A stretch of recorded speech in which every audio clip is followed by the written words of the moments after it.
주옵소서. 예수님의 이름으로 기도하옵나이다. 아멘. 성경 한 구절 말씀드리겠습니다. 여호와 하나님이 동방의 에덴에 동산을 창설하시고 그 지으신 사람을 거기에 두시니라. 그래서 오늘은 이제 어떤 말씀을 좀 드리려면, 지난 시간에는 에덴 동산에 대해서 말씀을 드렸잖아요. 근데 에덴 동산을 창설했다라는 것과 또 거기에 이제 선악을 알게 하는 나무의 열매를 두셨는데, 성경이 말하는 이 선의 의미가 뭔지, 악의 의미가 뭔지, 그리고 뭔가를 알게 한다라는 그 단어의 뜻이 뭔지를 좀 설명을 드리도록 하겠습니다.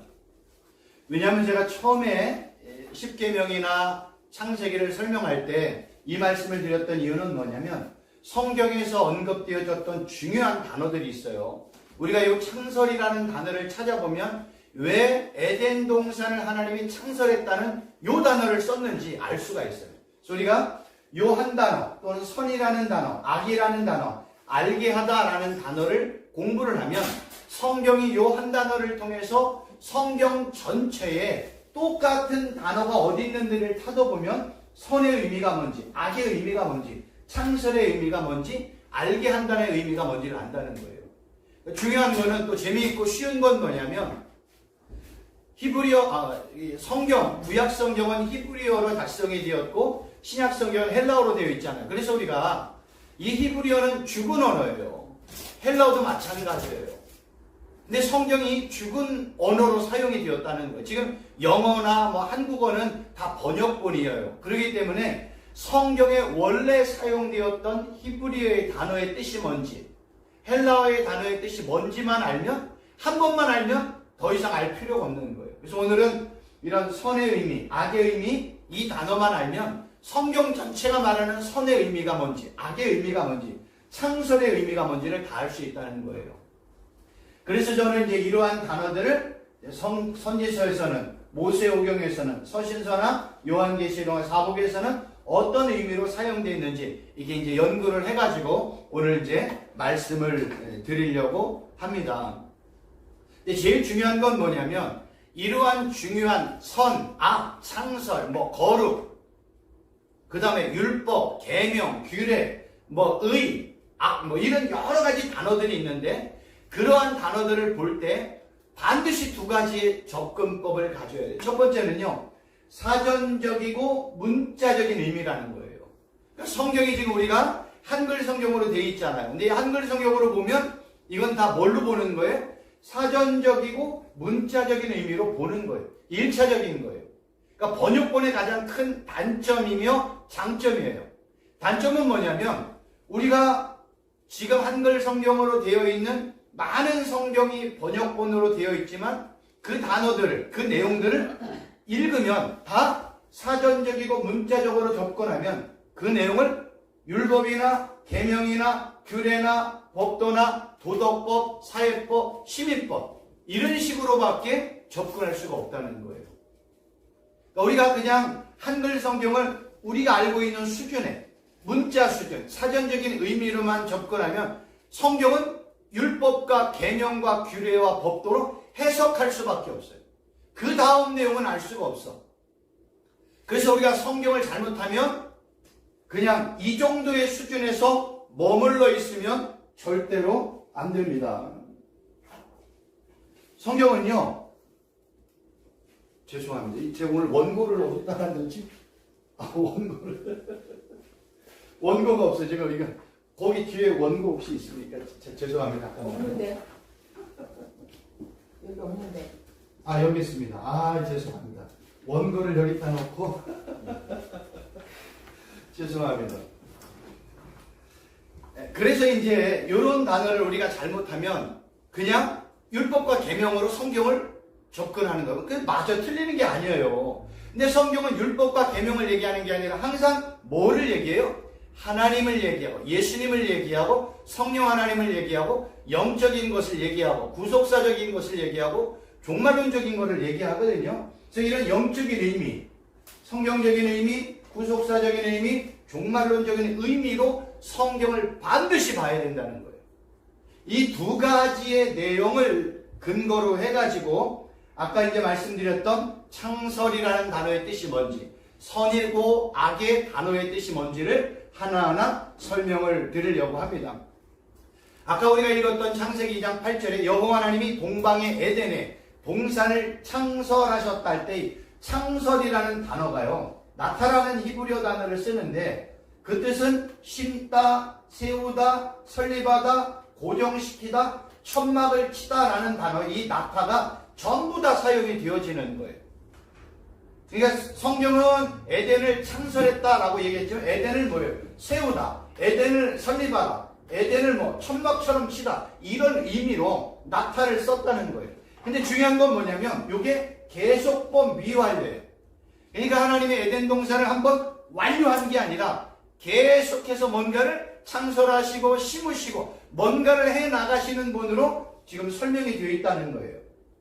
근데 재미있는 거는 요 창설하시고라는 이 히브리어 단어 라타가 성경을 찾아봤더니 어디에 쓰이냐면 나무나 포도나무나 포도원을 심고 세우고 설립할 때 요 나타라는 단어를 동일하게 썼다는 거예요.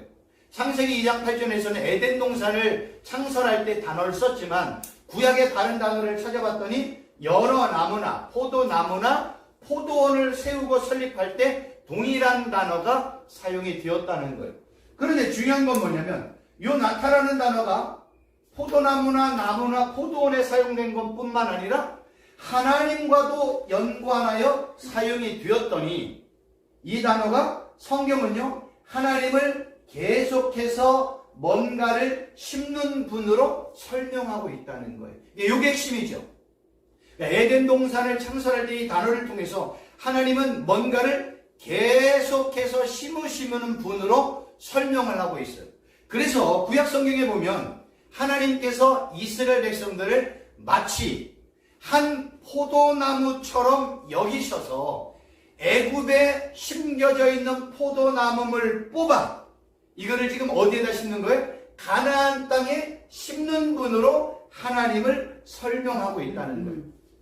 지금 애굽에 지금 이스라엘 백성들을 마치 포도나무로 여기셔서 그 애굽에 잘못된 곳에 심겨져 있는 포도나무를 뽑아 하나님이 지금 예비하신 가나안 땅, 젖과 꿀이 흐르는 땅으로 이 포도나무를 옮겨 심으셨고 옮겨 심으신 이 포도나무를 통해서 하나님이 원하시는 열매, 극상품 열매를 맺기를 원하신다는 거예요. 왜 하나님이 애굽에 있는 나무를 심어 가나안 땅에 심었어요? 하나님이 원하는 열매가 있을 거 아니에요. 그 열매를 성경은 극상품 열매다라고 말씀하고 있어요.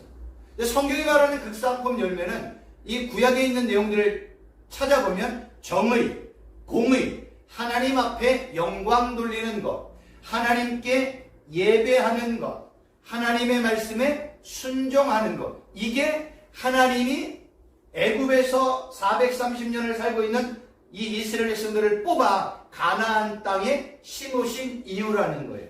하나님이 이스라엘 백성들을 통해서 원하시는 게 뭐예요? 공의, 정의, 하나님만 예배하고 하나님께만 영광 돌리고 하나님의 말씀에 순종하는 열매를 하나님은 맺기를 원하신다는 거예요. 그래서 제가 이렇게 한번 해봤어요. 하나님 예수님은요 에덴 동산을 세우시고 관리하시는 분이에요. 이스라엘 포도나무로 여기셔서 애굽에서 뽑아 가나안 땅에 심으시고 관리하시는 분이에요. 하나님은 지금 에덴에 아담과 하와가 살고 있는 그 에덴 동산을 하나님이 친히 지금 뭐하고 계세요? 관리하고 계시는 거예요. 근데 이제 그 에덴 동산과 똑같은 곳을 지금 어디로 지금 배경을 옮겼어요? 가나안으로 옮겼잖아요. 가나안에서 지금 이스라엘 백성들을 심으시고 관리하시고 열매 맺게 하시는 분이 바로 하나님과 예수님이시라는 거예요. 근데 그 하나님이 원하시는 열매는 극상품 열매는 공의, 정의, 하나님께 영광을 돌리고 하나님께 순종하고 하나님께만 예배하는 이스라엘 백성을 만드시기를 원하신다는 거죠. 그런데 성공했어요? 실패했어요? 실패했잖아요. 이스라엘 백성들이 가나안 땅에서 오직 하나님만 예배해야 되는데 누구 예배했어요? 인간이 만든 바알이나 아세라나 밀본이나 다곤이나 그모스 같은 열국들의 우상을 동일하게 섬겼잖아요. 그러니까 하나님도 섬기고 우상도 섬기는 이런 다신론을 지금 혼합주의가 꽉 찼던 이스라엘 백성들이었단 말이에요. 그래서 실패를 했어요. 그러니 하나님도 섬기고 우상을 섬기는 그곳에서 나오는 열매는 뭘까요? 가시덤불과 엉겅퀴뿐이 맺을 수가 없다는 거예요. 근데 이 가시덤불과 엉겅퀴 하면 어디가 생각이 나야 돼요? 에덴 동산이 생각이 나야 돼요. 에덴 동산에서 아담과 하와가 하나님의 말씀에 불순종했잖아요. 선악을 알게 하는 나무 열매 절대로 먹지 마. 근데 먹었단 말이에요. 그 먹고 난 이후에 땅이 저주를 받았잖아요. 그래서 풍요를 나타내는 그 땅에서 나오는 것이 가시덤불과 엉겅퀴만 나왔단 말이에요. 그런데 가나안 땅에 살고 있는 이스라엘 백성들의 모습을 봤더니 동일하네요. 우상을 숭배하니까, 불순종하여 우상을 숭배하니까 나오는 것이 가시덤불과 엉겅퀴만 맺게 되었다는 것. 결국 이 가시덤불과 엉겅퀴는 어디로 들어가요? 풀못에 들어가잖아요. 근데 중요한 거는 구약 성경을 봤더니 포도나무는요 항상 누구를 상징하냐면 이스라엘 백성들을 포도나무로 상징하여 설명하고 있어요. 비유로. 그러니까 포도나무는 하나님의 백성, 이스라엘 백성들, 유다, 이스라엘 이런 식으로 구약 성경이 언급이 되었어요. 근데 이 구약 성경에 이 하나님의 백성인 포도나무를 통해서 맺기를 원하는 것은 정의와 공의와 의로움인데 그들이 맺는 열매는 극상품이 아니라 어떤 열매? 들포도만 맺네. 들포도는 포악, 부정, 부패, 우상 숭배가 넘치면서 이런 풍요로운 열매를 맺어야 되는데 이게 정의와 공의와 의로움 이런 것들을 맺어야 되는데 가시덤불과 엉겅퀴만 맺는 거예요. 그거를 성경은 포악, 부정, 부패, 우상 숭배가 넘치는 삶이라고 구약 성경은 이렇게 증거를 하고 있는 겁니다. 결국 이스라엘 백성들이 맺을 수 있는 건 이런 들포도만 맺으니까 하나님이 보실 때 이스라엘 백성들에게는 소망이 없네요. 죄악뿐이네요. 절망과 죄악뿐이 없는 그들에게 하나님이 내리는 징계와 심판은 불못에 들어가는 거예요. 그래서 성경에 보면 하나님이 세우시기도 하고 허무시는 분으로 성경에 설명이 많이 되어 있어요. 하나님께서 허무실 때는 어떤 것을 허무냐면요.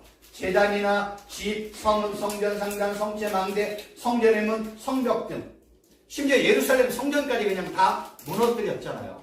왜 무너뜨렸어요? 이유는 딱 하나예요. 죄 가운데 살고 우상 숭배를 하는 이스라엘 백성들에게 하나님이 더 이상 하나님이 임재하는 거룩한 성전 예루살렘 성전을 그냥 무너뜨려 버리시는 거예요. 그런데 하나님은 이렇게 죄와 허물 가운데 죄와 우상 가운데 사는 그들에게 허무시는 하나님이지만 하나님은 계속해서 허물기만 하는 분이 아니라 다시 뭐 하기도 해요? 세우시는 하나님이시며 회복하시는 하나님으로 설명하고 있다는 거예요. 하나님이 왜 허물었어요? 다시 세우려고. 하나님이 왜 심판해요? 다시 회복하려고. 하나님이 왜 저들을 절망 가운데 놔둬요? 하나님이 그들을 구원하고 회복하려고. 그러니까 성경은 하나님을 허무시는 하나님으로 설명할 뿐만 아니라 언제나 회복하시는 하나님, 다시 세우시는 하나님, 다시 이스라엘 백성들을 맞이하시는 하나님으로 설명하고 있는 것입니다. 그래서 구약의 내용을 보면 이렇게 죄와 우상 가운데 살고 있는 사람들에 대한 이스라엘 백성들에 대한 성경의 평가는 뭐예요? 하나님의 평가는 뭐예요? 가늠한 영적 간부다 이거예요. 너희들 가늠한 여인이다 이거예요. 그런데 그 가늠한 여인들이 자기들의 죄를 깨닫고 우리에게는 하나님이 유일한 하나님이야. 이렇게 회개하고 돌이키면 하나님께서는요 이스라엘 백성들을 부정한 여인으로 여기셨지만 그들을 다시 정결한 처녀처럼 맞이하시는 하나님으로 설명하고 있다는 거예요. 그래서 구약에는요 항상 하나님에 대한 심판과 구원이 동시에 설명이 되어 있어요.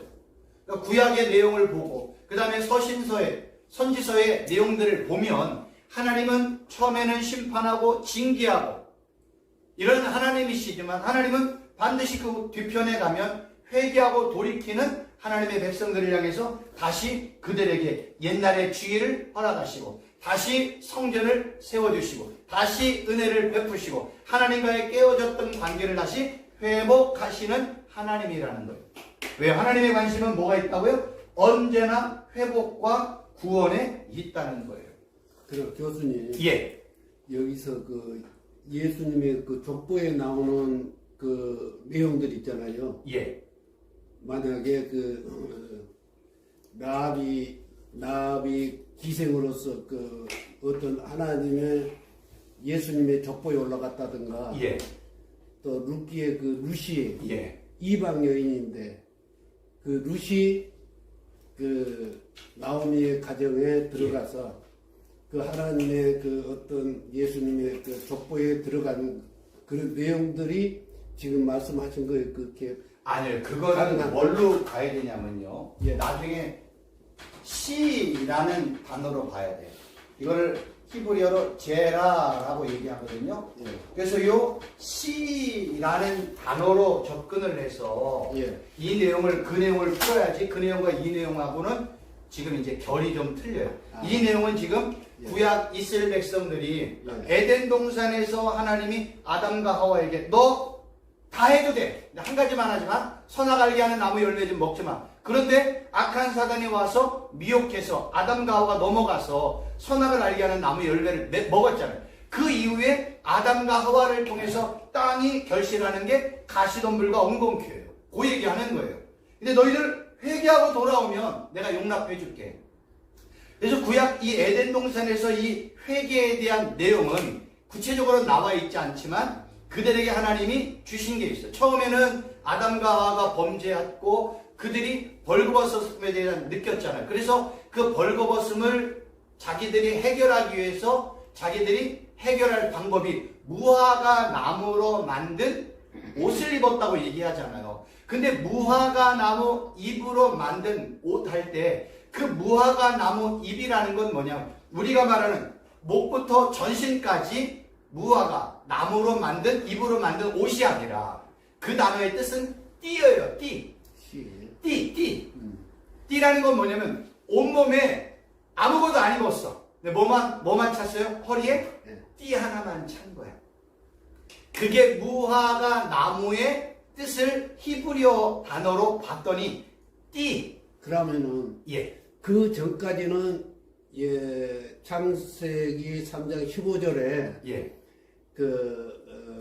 말씀하고 그러면 제가 말씀드리는 거는 그럼 그 이후로 봐야 될까요? 아니에요. 그거는 처음 창세기부터 보셔도 되는데요. 예. 지금 이제 우리가 접근하는 내용은 예. 지금 창세기 말씀을 하셨는데 그 내용하고 이 내용은 조금 지금 창세기 아까 15장이라고 하셨나요? 15절? 예. 내가 너를 여자의 원수가 되게 하고 내 후손의 이거는 맞아요. 그 씨하고 제라하고 맞아요. 그래요. 예. 그거는 그렇게 접근해야 되는데 지금 요 문제는 하나님이 지금 허무는 내용이고 예. 세우는 내용이잖아요. 지금 아담과 하와가 범죄해서 하나님이 그들에게 징계했잖아요. 예. 그 징계의 첫 번째가 하나님과의 친밀한 관계가 깨어진 거고 예. 두 번째로는 그들이 이제 에덴 동산에서 살지 못하고 쫓겨나가잖아요. 예. 세 번째로는 땅이 저주를 받았어요. 왜냐하면 아담과 땅은 같은 단어거든요. 아담아, 아파르 이런 단어를 쓰거든요. 그래서 아담은 어디로부터 왔어요? 땅의 흙으로 왔잖아요. 근데 땅의 흙으로 만들어진 이 존재가 범죄하니까 원래 그 땅도 뭐가 저주를 받아서 가시덤불과 엉겅퀴가 나오게 되었다는 거예요. 그래서 하나님은 아담과 하와를 그냥 계속해서 저주하고 심판으로 끝내는 게 아니라 회복하는 방법으로 뭘 주셨냐면 아까 얘기한 것처럼 아담과 하와가 자신의 부끄러움을 해결하기 위해서 무화과 나무 띠 하나만 맺잖아요. 이 띠. 근데 하나님이 아담과 하와에게 준 게 뭐예요? 가죽옷을 입혀주었잖아요. 예. 그 가죽옷은 동물의 죽음을 통해서 나타나는 결과물이잖아요. 예. 그래서 이 가죽옷은 신약 시대에 누구를 예표하냐면 예수님의 십자가 사건을 예표하는 거예요. 글쎄 이 동물이 어떤 동물인지는 몰라요. 근데 이 동물의 죽음으로 말미암아 그 동물로부터 취했던 가죽옷을 입혀주었는데 이 가죽옷은 이 머리부터 목부터 밑에까지 가려지는 거예요. 그러니까 인간은 자기가 범죄함으로 말미암아 부끄러움을 당할 때 자기가 가릴 수 있는 건 온몸에 다 벌거벗어. 뭐만 하나 쳤어요. 띠 하나만 두른 거예요. 근데 이거를 제가 예전에 다큐멘터리를 통해서 한 10여 년 전인가 TV에 나왔는데 저 뭐 하여튼 아프리카인지 어딘지 하여튼 저 미종족 아주 그냥 미개한 그 종족을 촬영을 했는데 그들이 입는 게 뭐냐면 남자나 여자나 관계없이 띠 하나만 둘렀어. 띠 하나만 누르고요. 남자는 옆에다가 칼 하나, 반도 하나를 찼어요. 그게 그들의 옷이라는 거예요. 아무것도 안 입고. 근데 그거를 보고 제가 뭐 생각이 났겠어요? 아담과 하와의 내용하고 너무 똑같은 거예요. 그들은 아무것도 안 입고 띠 하나만 차고 칼 하나만 찬 게 자기들의 의복을 입었다고 생각합니다. 우리가 볼 때는 뭐예요? 다 벌고 벗었는데. 아담도 마찬가지예요. 자기가 하나님 앞에 죄를 범해 숨은 죽거난 이후에 자기가 취할 수 있는 거는 그냥 띠야. 나뭇잎 있잖아요. 나뭇잎 하나하나 그냥 띠띠. 요런 나뭇잎 하나를 그냥 만들어가지고 가린 거야. 아니 그러니까 저는 예. 여기서 뭐가 중요하냐면은 예. 이 아브라함이 아담 그 이쪽에 예. 하고 그 다음에 이제 그 예수님의 그 족보에 나온 대로 보면은 이제 세 쪽이 나오잖아요. 지금 족보 얘기는 안 하고 아니, 있어요. 그러니까. 예.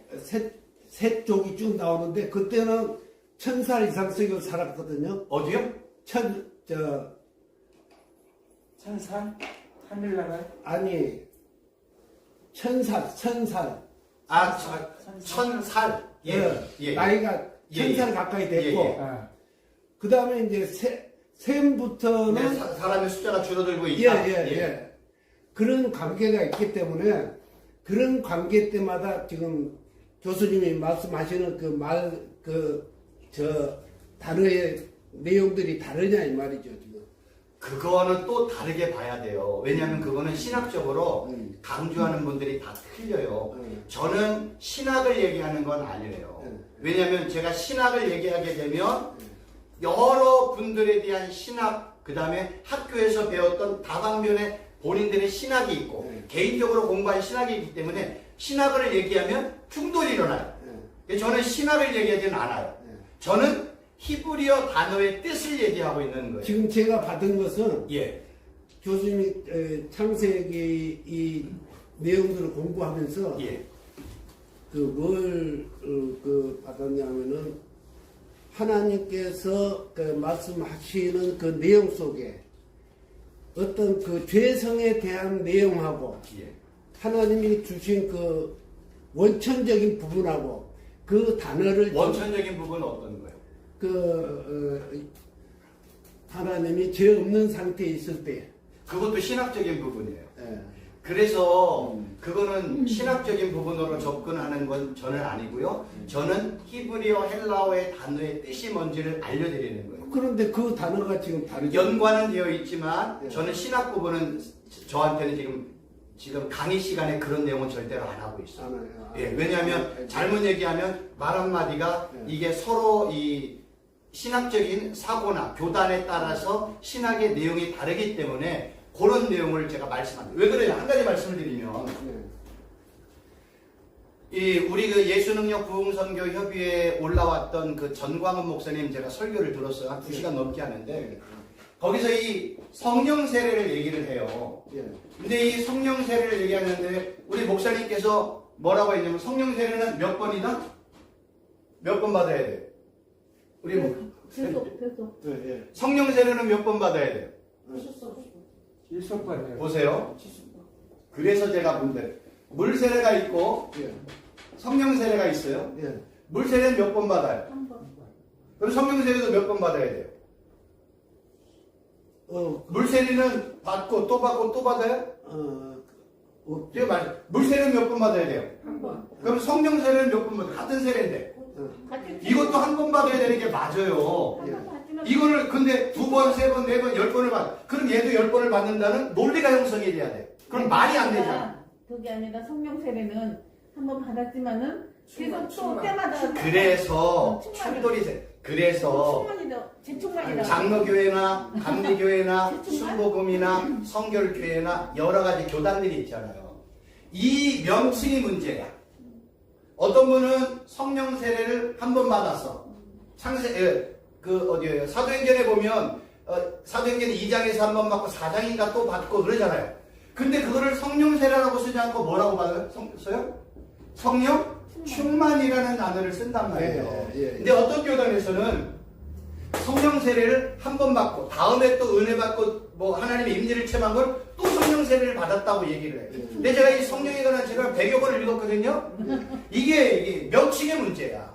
그래서 물 세례는 한 번이면 성령 세례도 한 번이어야 되는 게 맞아요. 그럼 두 번 받고 세 번 받고 하나님 임재가 오는 걸 뭐라고 해요? 성령 충만이라는 단어를 써도 되든지 아니면 예수님께서 재충만. 뭘 줘요? 예수님이 불과 성령을 주시는 분이에요. 예수님이 불 세례와 성령 세례를 주시는 분으로 나와 있잖아요. 그러면 우리가 이거를 성령 충만이라고 표현하든지 아니면 성령의 불을 받았다고 얘기하든지 아니면 성령의 기름 부음을 받았다든지 이런 단어를 쓰면 문제가 없는데 성령 세례를 받은 거를 나는 10년 전에도 받았고 이번에 성령 세례 받았다 이렇게 얘기하니까 세례는 한 번 받으면 되지 두 번 받고 세 번 받고 하면 그게 세례냐고 몇 번 받을 거냐고 이렇게 나오는 이 거예요. 전체를 갖다 그냥 성령 세례라고 봤어. 그래서 문제가 되는 거예요. 그래 왜 물 세례는 한 번 받는데 왜 성령 세례는 여러 번 받아? 논리가 안 맞는다는 거예요. 신학은 논리가 맞아야 돼요. 아니 그렇지 않죠. 아니, 그래서 제가- 한번 받는다고 해서 그래서 제가 말씀을 드리잖아요. 한번 받더라. 물 세례는 한 번 받으면 성령 세례 한 번 받는 게 맞아요. 그러면 성령 세례를 똑같은 상황을 계속해서 받았어. 그거를 성령 충만 받았다. 아니면 성령의 기름 부음을 받았다. 아니면 성령의 불 받았다라고 표현을 하면 해결이 되는데 이 명칭 갖고 싸운단 말이에요. 이게 지금 무슨 얘기예요? 알았습니다. 강의 시간. 이게 지금 신학적인 얘기라는 거예요. 네. 제가 지금 이렇게 얘기하니까 난리가 났잖아요. 예, 예, 왜? 맞아요. 내가 알고 있는 사고와 예. 제가 얘기하는 사고가 틀려. 난리가 난단 말이에요. 저는 목사님도 성령이 불받자 그래. 그런데 어떤 데를 보니까 성령세를 받자고 또 얘기하는 그 명칭의 문제로 싸우는 거예요. 그래서 여러분들 신학은요 사고에 따라서 바라보는 관점이 틀린 거예요. 10명이면 10명 다 틀려. 내가 자라온 환경이 장로교단이지만 그 장로교단의 목사님 중에 어떤 분은 성결교단의 감리교단의 순복음을 또 받아들여요. 성결교단의 목사님은 장로교단의 신학을 받아들여요. 지금 막 혼용되어 있다니까요. 그 맞아요. 그래서 신학으로 접근을 하면 지금 성령 세례 한다라만 얘기를 했어요. 제가 신학자는 아니잖아요. 이 문제는요. 이 성령 세례는 명칭 때문에 문제가 생긴 거예요. 그거를 성령 충만 받았다. 왜냐하면 성령 충만은 반복적인 것이요. 성령 이 충만이 바울에게 얘기해요. 성령 충만을 받으라 할 때 그 받으라는 건 뭐예요? 반복이야. 그럼 우리에게 매일매일 필요한 건 뭐예요? 성령 충만을 매일매일 받는 거. 그게 은사인지 능력인지 임재인지 불인지 관계없어. 성령 충만을 매일 받으라고 반복해요. 이건 계속적용법이에요. 그래서 이거를 성령 충만 받았다. 성령의 불 받았다. 아니면 기름 부음 받았다. 이렇게 표현하는 거예요. 기름 부음은요. 수백 번 수만 번 받아도 상관없어. 근데 성령 세례를 내가 100번 받았다. 한 번 받고 재충만. 그렇죠. 그거를 성령 충만이라는 단어로 표현한다는 거예요. 이게 계속적 용법이에요. 그래서 제가 이 명칭의 문제를 가지고 이거는 신학이거든요. 성령 신학에 대한 명칭을 가지고 접근을 하면 결국 제가 개인적으로 결론 내린 게 이거예요. 이 성령 세례라는 단어 갖고 싸워. 왜 싸워? 그럴 필요 없다니까. 그 단어를 성령 충만으로, 성령의 불로, 성령의 기름 부음으로 사용하면 되는 거예요. 아, 죄 충만 받았다 이렇게 해도 괜찮은 거예요. 근데 그거를 성령 세례 받았다 얘기하니까 아니 세례는 한 번만 받으면 되는 거예요. 세례 한 번 받는 게 맞거든요. 두 번 세례, 네 번. 이건 잘못됐다는 표현이라는 거예요. 근데 이런 표현을 또 하면 그거를 아니라고 생각하는 목사님 입장에서는 또 이제 제가 틀렸다고 얘기해. 그럼 강의가 돼야 안 돼요? 안 되는 거예요. 그래서 하나님의 은혜로 제가 신학을 강의하는 게 아니라 지금 히브리어 헬라어의 단어의 내용을 가지고 성경 전체 그러니까 한 단어 지금 창설이라는 단어를 통해서 창세기부터 요한계시록까지 어떻게 표현하고 있는 단어를 지금 설명하고 있는 거예요. 그래서 저는 히브리어 헬라어에 대한 말씀을 지금 이렇게 지금 제가 이제 지금 이 강의 시간을 통해서 드리는 거예요. 신학적인 얘기는 제가 안 합니다. 왜냐하면 신학적인 얘기는 반드시 문제가 있어요. 왜냐하면 관점이 틀리고 배와 어떤 교단이 틀리기 때문에 이런 문제가 생기는 거예요. 이거는요, 제가 이렇게 쓴 거는 누가 했는지 아세요? 장로교단에 있는 신학자가 쓴 거예요. 장로교단에 있는 신학자가. 요 성령세. 그분이 그렇게 명칭의 문제를 갖고 우리 너무나 싸우고 있다. 그 미국에서 나온 것도 아니고요. 모르겠어요. 제가 하도 오래전에 읽어가지고. 지금 이제 저는 히브리 헬라어에 집중해서 이제 공부를 하고 지금 이 설명을 드렸더니 아주 그냥 눈이 초롱초롱 하십니다.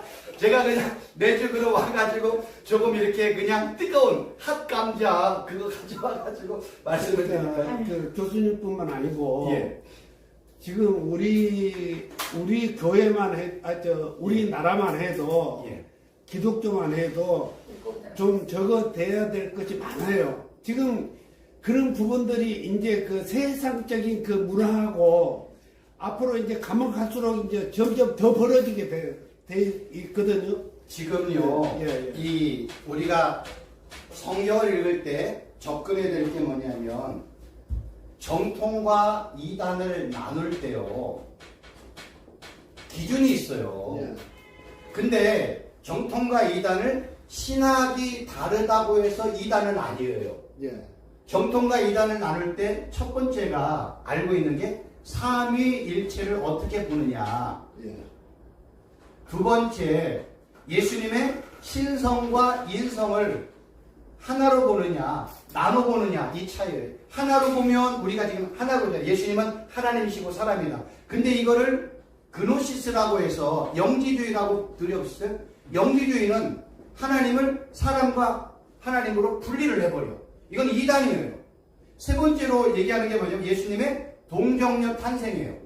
요게 이단과 정통을 구분하는 가장 기초적인 거예요. 요 내용 외에 다른 내용, 지금 성령 세례에 대한 얘기 중 이거는 신학에 대한 내용이란 말이에요. 신학에 대한 내용과 요 내용은 차이가 있단 말이에요. 요 내용에도 신학이 포함되어 있지만 요런 내용을 근거로 해서 이단과 정통을 구분하는 거예요. 제가 예전에 그 인터넷에서 언급되어 있던 어떤 그 여자 목사님이 계시는데 그분이 예수님의 인성과 신성을 분리를 해. 그래가지고 교단에 와가지고 많은 목사님들 한 10명 목사님들이 모인 가운데 이 내용을 가지고 얘기를 한 거예요. 다른 얘기 하는 거 아니에요. 근데 그 목사님이 뭐라고 해요? 나는 예수님 믿습니다. 구원자로 믿습니다. 이렇게 얘기했어요. 목사님 우리는 그 얘기하는 게 아니에요. 목사님이 예수님의 인성과 신성을 분리해요. 하나예요. 나눠서 생각하세요. 하나로 생각하세요. 핵심은 그거예요. 예수님의 신성과 인성. 예수님은 인간이고 인간 따로 하나님 따로 이렇게 나눈 거예요. 그분들이 이렇게 설명을 한단 말이에요. 근데 우리는 하나님이신 예수님, 인간의 몸을 입으신 예수님을 사람과 하나님으로 동시에 우리가 믿고 있잖아요. 그래서 그 위원장 목사님이 그런 거예요. 목사님, 제가 얘기하고 싶은 거는 지금 목사님은 예수님을 사람이며 하나님이심을 믿는 거예요. 아니면 사람 따로 하나님 따로예요. 그것만 답변해 주세요. 이렇게 얘기하는 거예요. 그랬더니 저는요 예수님이 나의 구원자라고 믿어요. 답변을 안 하는 거야. 왜요? 가장 중요한 핵심이거든. 기독론에 대해서. 기독론은 뭐 예수 그리스도가 하는 거거든요. 기독론에 대한 가장 중요한 그 내용을 언급하는데 저는 예수님을 우리 다 예수님 믿어요. 구원자로 믿어요. 그 질문이 아니라 인성과 신성을 나누어요. 같이 봐요. 이러한 세 가지의 중요한 이 논제를 가지고 정통과 이단을 구분을 한다는 거예요. 이거는 모든 교단을 통틀어서 나머지 모든 것을 뭘로 봤나? 신학. 신학은 중요한 게 뭐예요? 관점이에요. 관점. 내가 보는 관점에 따라서 내용이 달라질 수가 있어요. 근데 저는 지금 강의하는 내용은 신학에 대한 내용을 한마디도 안 해요. 왜요? 논쟁이 되면 여기서 한마디도 진행을 못해요. 지금까지 제가 왜 이렇게 10계명도 강의하고 창세기를 강의하는데 전혀 문제가 없느냐? 저는 신학을 얘기한 게 아니라 히브리어 단어의 뜻이 뭔지, 그리고 그 히브리어 단어를 통해서 성경 전체에 연관된 그 내용을 설명을 해주고 있기 때문에 목사님들이 듣고 계시는 거예요. 어디서도 들을 수 없잖아요. 제가 정말로 장담하건데 우리 전 세계뿐만 아니라 우리나라 한번 통틀어 봐가지고 인터넷 들어가 보세요. 히브리어 원어 원전 성경 연구한다고 많은 분들이 나오는데 저처럼 하는 분 있어요? 한 번도 없어요. 제가 다 찾아봤거든요. 못 찾아서 못 찾는 부분이 있을 수 있지만 저는 하나님의 은혜로 이런 한 단어가 있으면, 죄라는 한 단어가 히브리어의 단어의 뜻은 뭔지, 헬라어의 단어의 뜻이 뭔지, 이런 식으로 접근을 해서 말씀을 드리는 거란 말이에요. 지금 이제 창설이라는 단어를 통해서는 핵심이 뭐예요? 하나님은 허물기도 하고 세우시는 하나님이라는. 그래서 성경에는요, 하나님과 연관된 내용이 건축과 연관이 되었어요. 하나님은 세우기도 하고 허물을. 그걸 누가 얘기했어요? 바울이 얘기했단 말이에요. 그래서 제가 처음에 이거를 말씀을 드리는 거예요. 창설이나 선이나 악이라는 단어를 우리는 지금 창세기 2장 8절을 통해서 지금 창설이라는 단어를 통해서 봤는데 여러 군데의 내용을 종합해서 정리를 해보니 하나님은 포도나무를 심고 포도원을 허물기도 하고 세우기도 하고 여러 나무를 심기도 하고 허물기도 하는 하나님이심을 설명하고 있다는 거예요. 그래서 이러한 내용들을 정의해보면 하나님은 세우기도 하고 허물기도 하시는 분이구나. 그러면 세우고 허문다는 내용이 어디에 있는가를 찾아보자 했더니 하나님은 이스라엘을, 애굽에 심겨져 있는 이스라엘을 지금 뽑아서 어디에 심은 거예요? 가나안 땅에 심으시는 하나님이구나. 그럼 애굽에 심겨졌던 포도나무를 뽑아 가나안에 심는 이유가 뭐야? 극상품 열매를 맺는 거지. 그럼 그 극상품 열매는 뭐라고 말씀드렸어요? 정의와 공평과 의로움과 하나님만 예배하고 하나님의 말씀을 순종하는 거란 말이에요. 근데 극상품 열매는 못 맺고 뭐만 맺어? 들포도만 맺네? 성경에 들포도가 정확하게 나와 있어요. 포화, 부적, 부패, 우상숭배. 이거는 성경에 언급된 내용을 제가 찾아서 연구해서 이렇게 말씀을 드리는 거예요. 그럼 여기에는 이견이 있어요, 없어요? 아무도 없죠. 왜? 신학을 얘기를 안 하니까. 그래서 저는 제가 강의하는 지금 동안에 어떠한 신학의 내용도 얘기하지를 않아요. 왜요? 논쟁이 되니까. 근데 이제 히브리어 단어, 헬라어 단어를 통해서 정리를 해버리면 여기에 대해서는 우리 목사님들이 듣지 않으시는 분들이니까 이 내용에 대해서 이제 억셉하고 인정하는 부분이 있잖아요. 지금 그 내용을 지금 설명하고 있는 거예요. 그래서 지금까지 제가 아무 문제 없이 해왔던 거고 앞으로도 신학에 대한 내용을 설명할 수가 없어요. 왜냐하면 삼위일체도요. 장로교단에, 성교교단에, 감리교단에, 순복음에 따라서 조금씩 틀리단 말이에요. 그 내용을 어떻게 다 알아요? 이 내용은요 언제부터 왔는지 아세요? 2000년 전부터 논쟁이 되어왔던 내용들이에요. 중세시대요 이걸로 살고 죽었던 사람이 한둘이 아니에요. 지금도 이런 문제가 2021세기를 사는 우리에게도 아직도 해결되지 못했던 문제. 근데 우리가 전체적으로 믿고 있는 거예요. 삼위일체는 뭐예요? 하나님은 한 분이시지만 세 위격으로 있다. 성부, 성자, 성령. 여기는 모든 교단을 통해 예수님은 하나님이시며 사람이다. 끝. 예수님은 동정력 탄생. 끝. 이건 다 믿는 거예요. 근데 여기에 이제 사람마다 이견이 들어가기 시작하는 거예요. 그러면 이제 신학적인 논쟁이 되어지는 거예요. 이런 신학적인 논쟁을 가지고 이단이다 정통이다 말하지는 않아요. 그냥 신학적인, 근데 요거를 부인해. 그런 걸 이단이라고 정죄를 하는 거예요. 그게 2000년 전부터 지금까지 와왔던 내용들이에요. 그 전부터서 그랬지. 전부터 왜 그랬냐면은 예수님 이후로부터 삼위일체는 없었거든요. 이게 다 예수님 탄생 이후로부터 되어진 것들이기 때문에.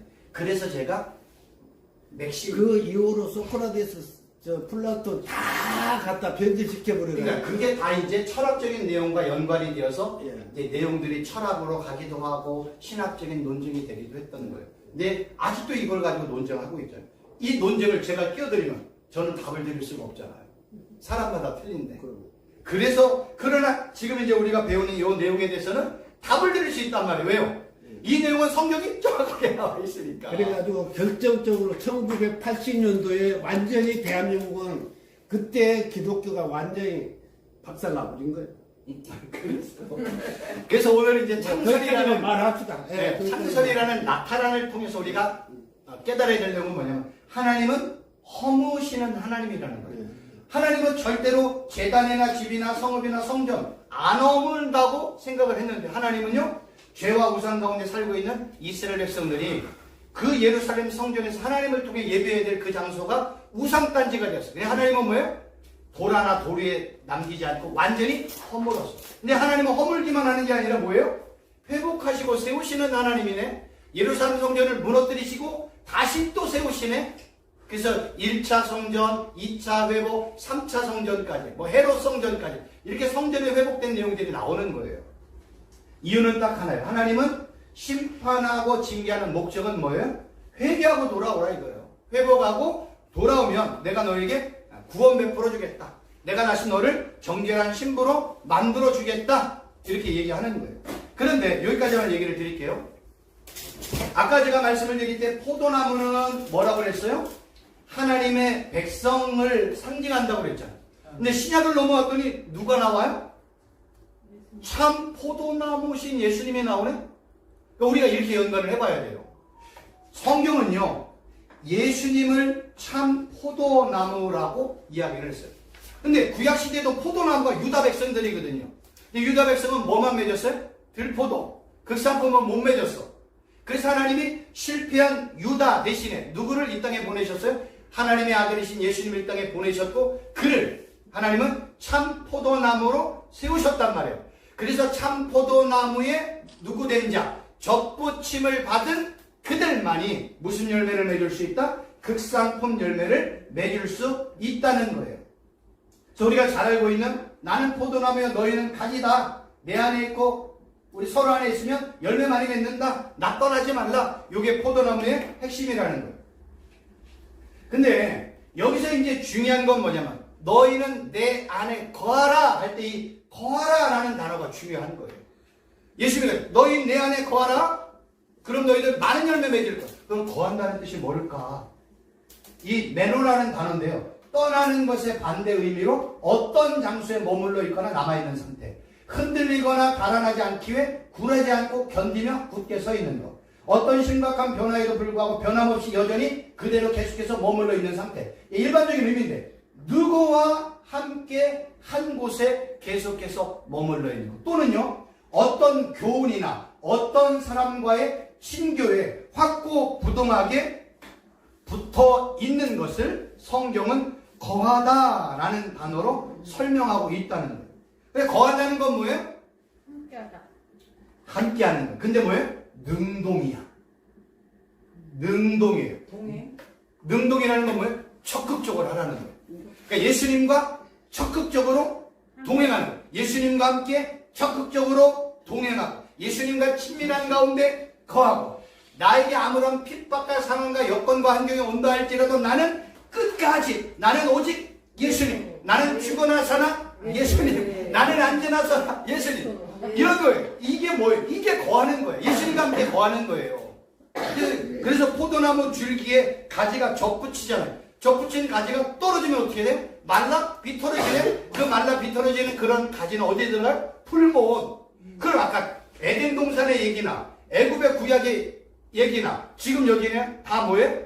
똑같은 얘기를 하고 있는 거예요. 우리가 이런 한 단어 한 단어를 추적하고 성경 전체를 보면 성경은 다 같은 이야기를 하고 있는 거예요. 다른 내용을 통해서 같은 이야기를 하고 있는 거예요. 아멘. 그래서 예수님 안에 거한다는 건 능동적으로 예수님 말씀 안에 거하고 예수님의 사랑을 받고 있고 예수님과 동행하고 예수님과 날마다 친밀한 교제 가운데 거하고 어떠한 상황과 환경 가운데 있을 때 절대로 굴하지 않고 끝까지 변함없이 예수님 꼭 붙잡고 사는 게 예수님 안에 거한다라는 거예요. 그래서 이렇게 예수님과 연합된 그들만이 맺는 게 어떤 열매일까요? 성령의 열매, 빛의 열매, 신의 성품, 의의 열매 이런 것들을 맺는다는 거예요. 그래서 우리 입속에서 고백되어지는 게 뭐예요? 나는 예수님을 떠나는 순간 나는 먼지요, 티끌이요, 진흙덩어리에 불과합니다. 아버지.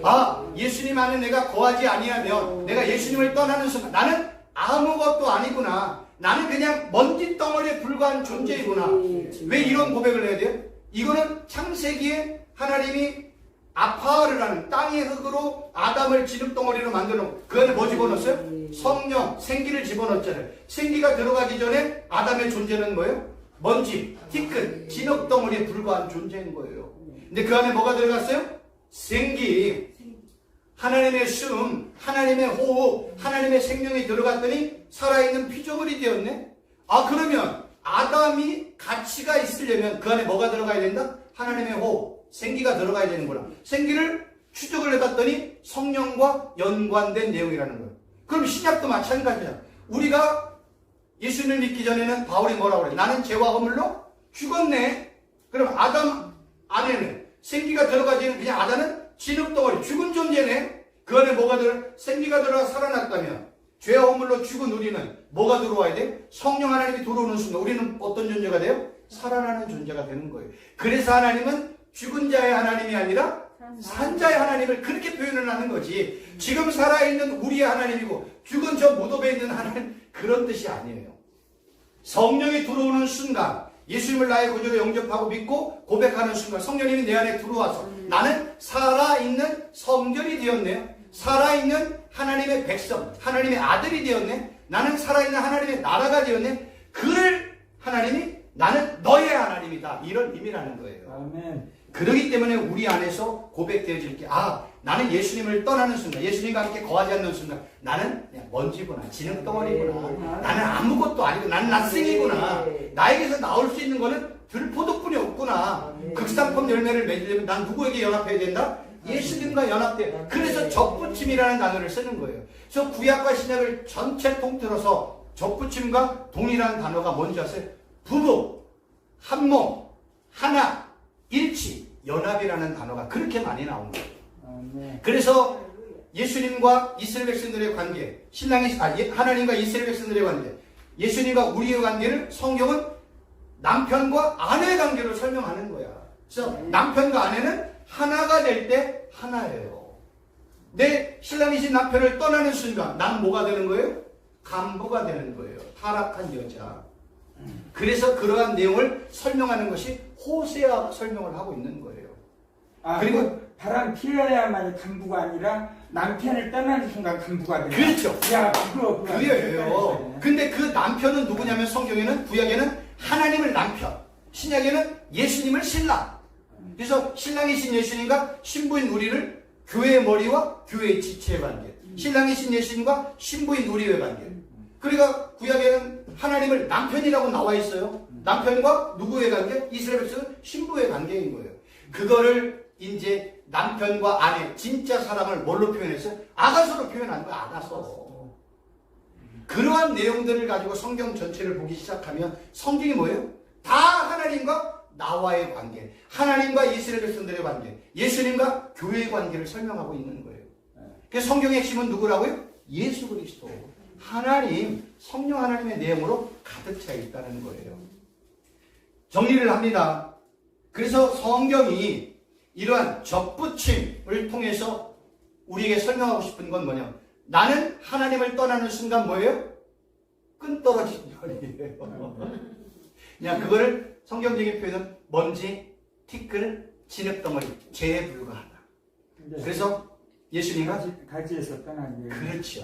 그래서 성경의 핵심은 연합, 한몸, 하나, 일치, 부부, 접붙임, 이런 식으로 설명을 하는 거예요. 이 내용을 보면 성경은 피조물인 인간은 창조주 하나님을 떠나는 순간 아무것도 맺을 수가 없구나.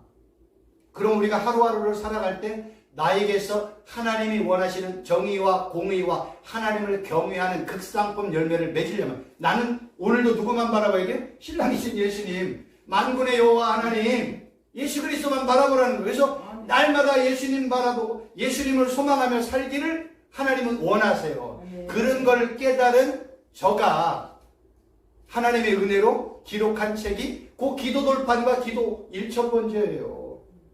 어떻게 하면 삼위일체 하나님을 매일 고백할까? 어떻게 하면 예수님, 어떻게 하면 성령 하나님, 어떻게 하면 여호와 하나님 이름을 부르며 할까? 그래서 하나님 앞에 기도하는 가운데 거의 한 12여 년 동안 기도하는 가운데 10여 년 동안 제가 그렇게 하면서 나온 게 기도 1,000번째 기도 돌판이에요. 저거만 하면 내 입에서 예수님, 성령 하나님, 여호와 하나님이 차주 고백되어지는 거예요.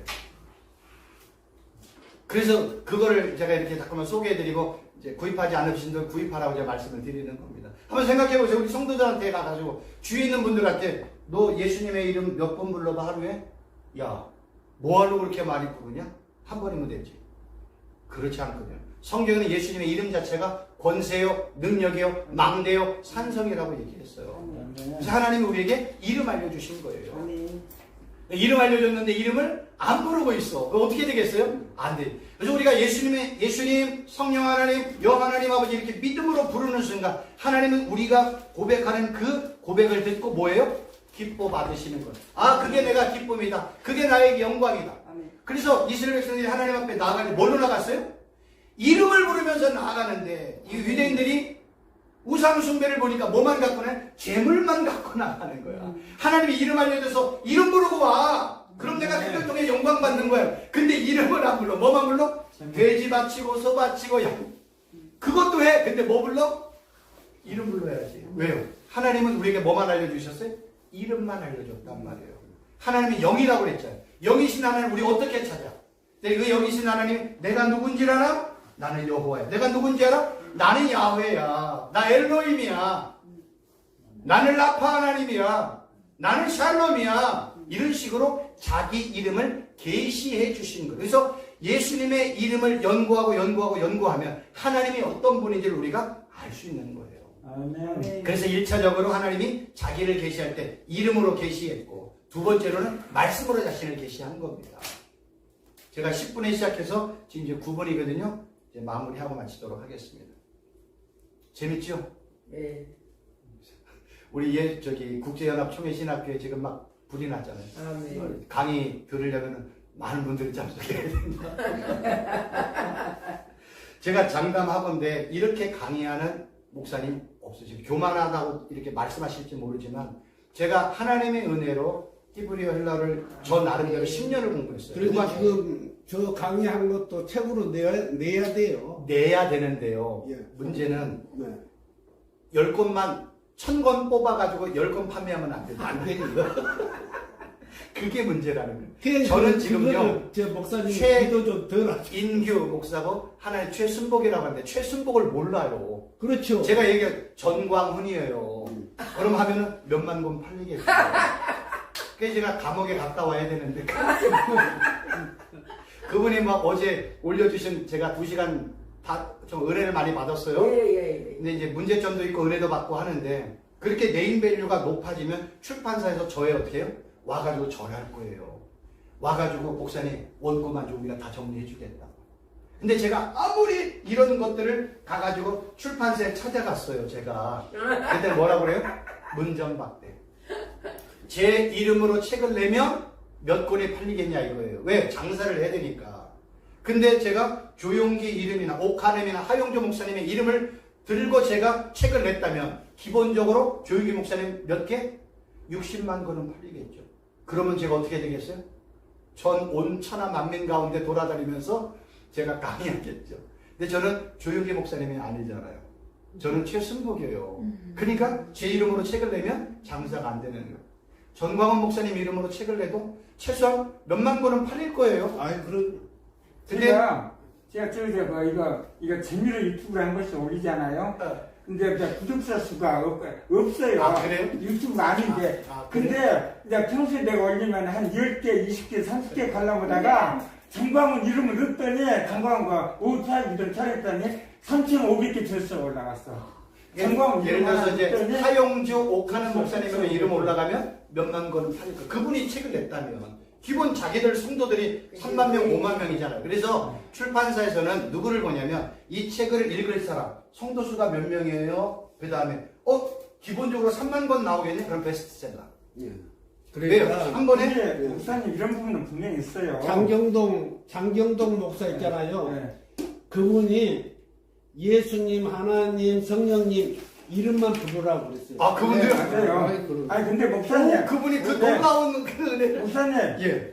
지금 그 목사님이 저는 지금 제 3자 입장에서 말하는데 예.